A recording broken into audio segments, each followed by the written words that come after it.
সরকারের পক্ষ থেকে তো স্বাস্থ্য মন্ত্রণালয় ব্যবস্থা নিচ্ছে, স্টুডেন্টদের পক্ষ থেকেও আমরা একটা তালিকা করে স্বাস্থ্য মন্ত্রণালয়কে প্রোভাইড করেছি। এছাড়াও আজকেই একটা হেলথ ফোর্স আমাদের ছিল, কিন্তু আরও স্ট্রং করে একটা হেলথ ফোর্স আমরা গঠন করব। প্রত্যেকটা হাসপাতালের সাথে স্টুডেন্টদের পক্ষ থেকে, সমন্বয়কদের পক্ষ থেকে কারা কমিউনিকেট করবে, কারা কোঅর্ডিনেট করবে, সেটা আমরা প্রত্যেকটা হাসপাতালে পৌঁছে দেব। এবং সবার প্রতি আহ্বান থাকবে, অনেকেই হয়তো হাসপাতালে চিকিৎসা নেননি সরকারিভাবে, অনেকেই বিভিন্ন জায়গায় চিকিৎসা নিয়েছেন, তারাও আপনাদের ইনফরমেশনগুলো স্টুডেন্টদের মাধ্যমে হোক, স্বাস্থ্য মন্ত্রণালয়ের মাধ্যমে হোক পৌঁছে দেবেন, যাতে আমরা সবার জন্যই ভালো ব্যবস্থা নিতে পারি। যারা সরাসরি সম্পৃক্ত ছিলেন, আপনার স্টুডেন্টদের বিপক্ষে কথা বলেছেন, সন্ত্রাসী আখ্যা দিয়ে মানববন্ধন করেছেন, তাদের ক্ষেত্রে কোনো সিদ্ধান্ত আসবে কিনা?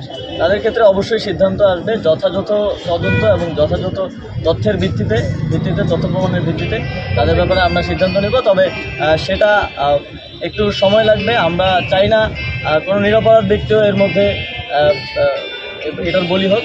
সুতরাং আমরা সুষ্ঠুভাবে যত দ্রুত এই বিষয়ে সিদ্ধান্ত নিতে পারি সেটা আমরা। শেষ প্রশ্ন, শহীদ পরিবারদের উদ্দেশ্যে।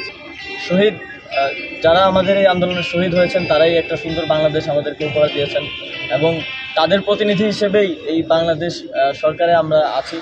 এবং শহীদ পরিবাররাই এদেশের শ্রেষ্ঠ পরিবার বর্তমান সময়ে। আমরা তাদের যে আশা আকাঙ্ক্ষা আছে, সেই আশা আকাঙ্ক্ষা বাস্তবায়নের সর্বোচ্চ চেষ্টা করে যাব। এবং শহীদদের বিষয়ে স্বাস্থ্য মন্ত্রণালয়ের মাননীয় উপদেষ্টা বললেন, শহীদদের বিষয় এবং শহীদদের পরিবারের দায়িত্ব নেওয়ার বিষয়ে সরকার আস্থা দিয়েছে, এবং আমরা সেটা সম্পূর্ণরূপে পালন করছি।